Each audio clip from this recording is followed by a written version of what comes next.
Are these three important tests? Number 1. The test of faith. This is an essential process that God takes you through to prepare you for His blessings. It's a journey that stretches your trust in Him, teaching you to rely solely on His promises and provision. When God puts you through the test of faith, He's not trying to trip you or make you fail. He wants to know your level of trust in Him. This is one of the ways He prepares you for the blessings He has in store. In this test, God strips away your reliance on earthly things like money, status, or human approval. His aim isn't to make things difficult for you. Instead, it's to teach you to rely on Him. It's a journey that stretches your trust and challenges you to believe in God even when your eyes see nothing but darkness and uncertainty.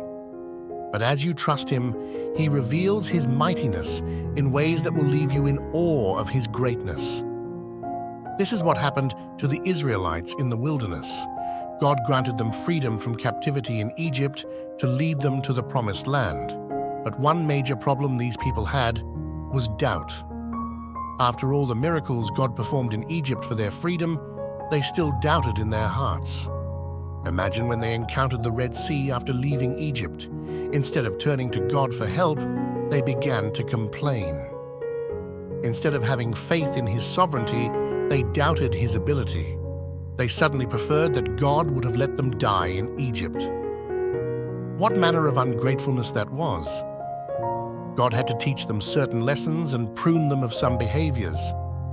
Each time they failed the test, they had to retake it again, which made their journey long and arduous. God ensured He took them through difficult, daring situations to teach them to have faith and depend on Him. They faced hunger, thirst, and fatigue, among other things. Yet at each step, God intervened. Although they struggled with faith in God for a long time, they eventually grew into it. They began to see God as their refuge, provider, and sustainer. At this point, God took them into the land that flowed with milk and honey.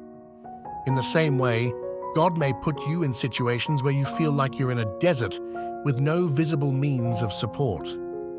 But He wants you to trust Him, rely on His promises, and believe He will provide for you.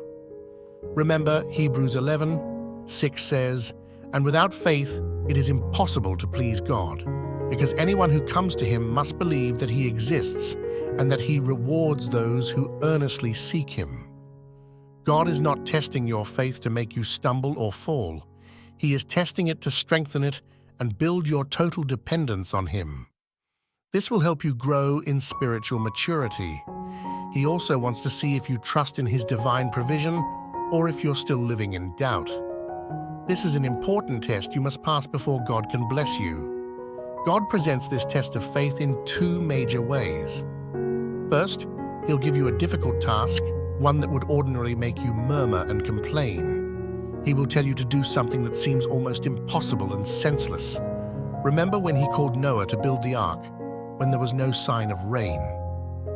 How about when He told Abraham to leave his father's house for a land he knew not? Or when God asked Moses to deliver His message to Pharaoh, the same Moses that killed an Egyptian and fled? This seemed like an impossible mission. How was Moses supposed to face Pharaoh with his ineloquent speech? Wouldn't that make him an object of mockery? What if Pharaoh got angry and decided to kill him?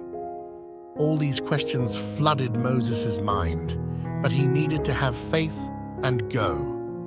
God may not ask you to build an ark or leave your father's house for a strange land, but He will ask you to complete a task or reach for a dream that even you might feel is impossible.